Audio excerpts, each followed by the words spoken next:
इस वीडियो में इकाई 2 गणित के सेक्शन से, जिसमें एक घातांक है ना, इसमें एक गुणा भाग कैसे करना है जिसके आधार जो है वो समान या एक हो, और घातांक के नियम जिसे हम प्रश्न जो आते हैं उसको सॉल्व करेंगे। तो ये नियम जो है जानने बहुत ज़रूरी हैं। और बीजीय व्यंजक के क्या होता है, उसके योग, व्यकलन, गुणा भाग है ना, व्यकलन मतलब घटाव, सर्वसमीकरण क्या होती है, समीकरण क्या होते हैं, ये सब देखेंगे है ना।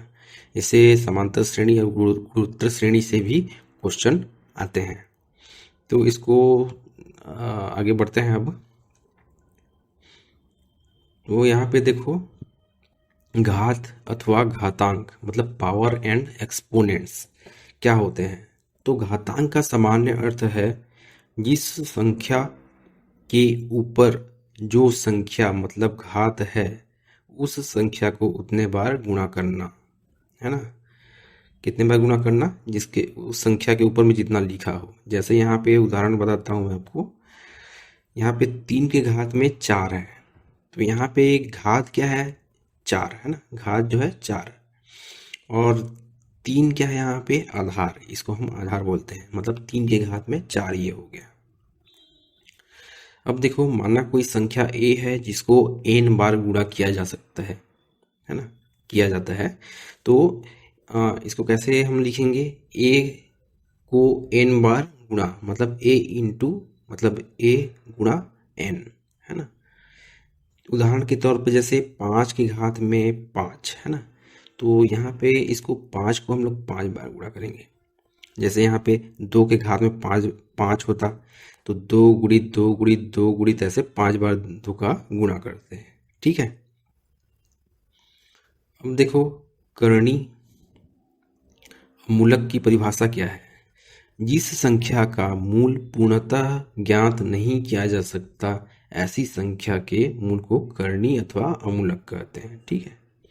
पूर्णतः ज्ञात नहीं होता मूल संख्या, है ना। तो जैसे एग्जाम्पल के तौर पे √2 है ना, या फिर वर्गमूल 2 इसको पढ़ते हैं। तो इसको हम लोग कैसे लिख सकते हैं, 2 की घात में 1/2, मतलब यहाँ पे वर्गमूल है, मतलब यहाँ पे 2 होता है, ठीक है। यहाँ पे देखो, जैसे यहाँ पे इसको क्या पढ़ते हैं हम लोग, क्यूब रूट ऑफ 4 है ना, 4 है तो 4। और इसको भी हम लोग पक्षांतर करेंगे, तो 4 के घात में 1/3, ये ऐसे इसको लिख सकते हैं, ठीक है। तो अब देखते हैं करनी के नियम। तो यहाँ पे देखो, x की घात में m इंटू एक्स की घात में n बराबर x की घात में m प्लस n, मतलब क्या है, जैसे ये x और यहाँ पे भी x है, मतलब आधार समान है इसमें, ठीक है। मतलब आधार समान मतलब कैसा, जैसे यहाँ पे 2 होता और यहाँ पे भी 2 होता आधार पे, है ना।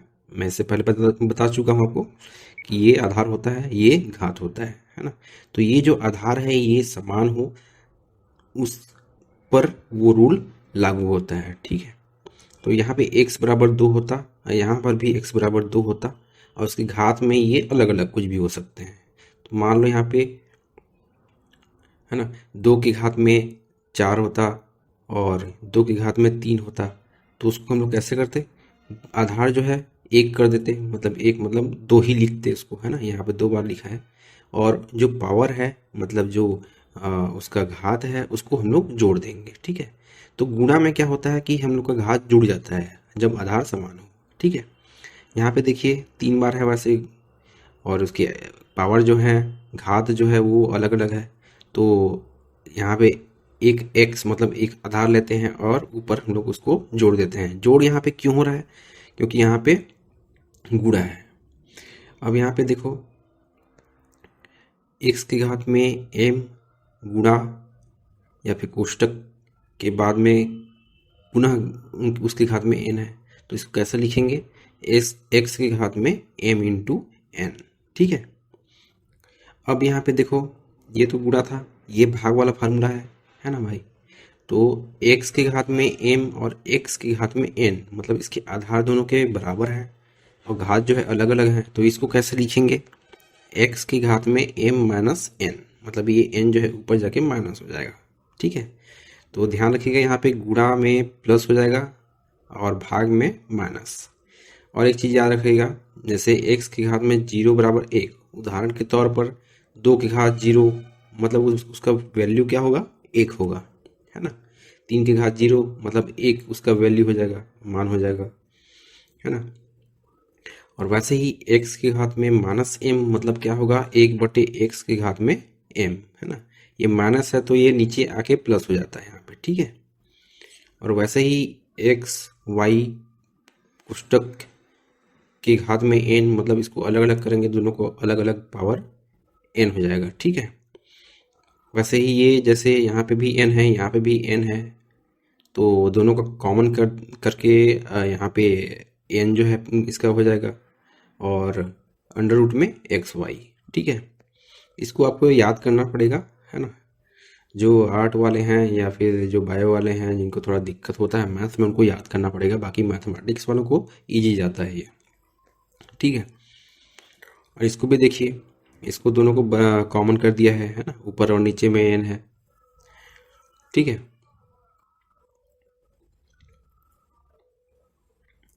अब देखो यहाँ पे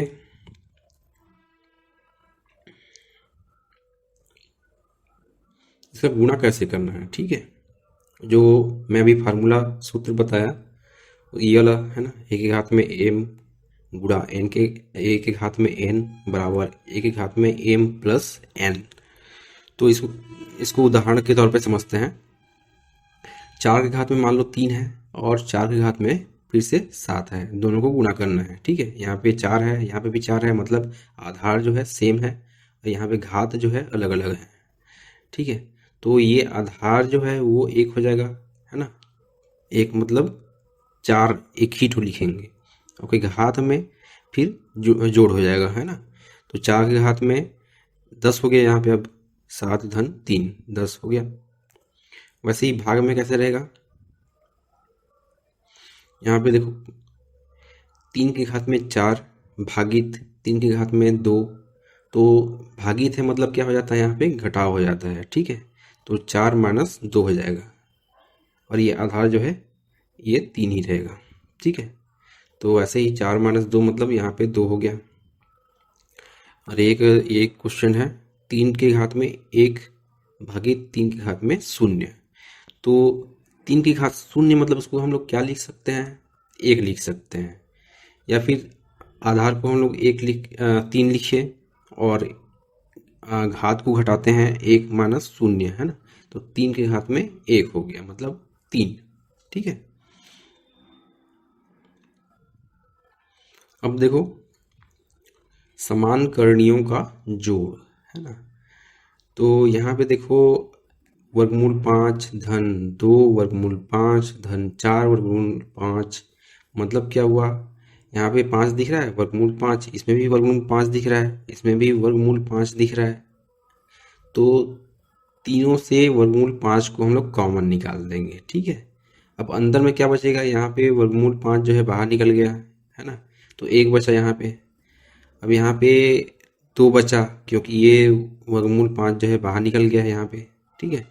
ये 4 जो है ये यहाँ पे बचा, है ना, क्योंकि ये तो बाहर निकल गया है। तो अब ये वर्गमूल 5 जो है बचा और 4 धन 2 धन 1 मतलब 4 3 7, तो इसका उत्तर क्या होगा, 7 वर्गमूल 5। वैसे ही ये जोड़ था, अब घटाना है, तो 9 वर्गमूल 7 माइनस 4 वर्गमूल 7, है ना। तो दोनों में वर्गमूल 7 है, तो इसको हम लोग बाहर निकाल सकते हैं, ठीक है। तो वर्गमूल 7 बाहर निकाल लिए, तो इसमें बचा क्या 9 और इसमें बचा क्या 4, उसी को यहाँ पे घटा देंगे तो 9 माइनस 4 मतलब कितना बचा 5, है ना। ये गलत लिखा हुआ है, यहाँ पे उत्तर क्या होगा 7 नहीं 9 माइनस 4 मतलब 5 और वर्गमूल 7, है ना। इसको मैं यहाँ पे अब लिखते नहीं बन रहा है टाइपिंग में, तो इसका उत्तर क्या होगा 9 माइनस 4 मतलब 5 वर्गमूल 7। ठीक है। अब यहाँ पे देखो समान करणियों का गुणन, तो गुणा करना है अब। तो यहाँ पे भी क्वेश्चन में देखो ये वर्गमूल 3, इसमें भी वर्गमूल 3 है, तो दोनों का गुणा करना है। तो यहाँ पे क्या होगा कि देखो यहाँ पे वर्गमूल 3 और वर्गमूल 3 जो है कॉमन नहीं निकाल सकते, तो यहाँ पे इसका गुणा होगा 2 बार, है ना। तो इसको अंडर रूट थ्री को 2 बार गुणा करना है, या फिर के घात में 2 लिखा हुआ है, और 4 गुणा 2 यहाँ पे। ठीक है। तो 4 दूने 8, और इसका वर्गमूल 3 का घात 2, मतलब ये 4 दूने 8 हो गया, और 3 वर्गमूल 3 का 2 बार गुणा करेंगे तो क्या होता है, 3 हो जाता है वो। ठीक है। तो यहाँ पे 8 दिया 24। अब देखो समान करणियों का भाजन, है ना, मतलब भाग करना। तो यहाँ पे भी देखो 8 वर्गमूल 3 भागित 4 वर्गमूल 3, मतलब क्या हुआ, यहाँ पे वर्गमूल 3 जो है बाहर आ जाएगा, और 8 भागित 4 हो गया, है ना। तो यहाँ पे उत्तर क्या होगा, 2 वर्गमूल 3। अब अगला पार्ट 1 बनेगा, उसको आप देखिए, क्योंकि वीडियो लंबा होता है फिर बोरिंग सा भी लगने लगता है। और प्लीज़ लाइक करें, सब्सक्राइब करें और शेयर करें।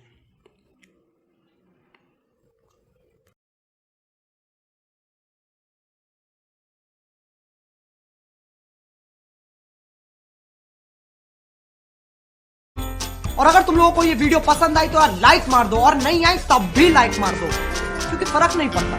सही बता रहा हूँ, फर्क नहीं पड़ता।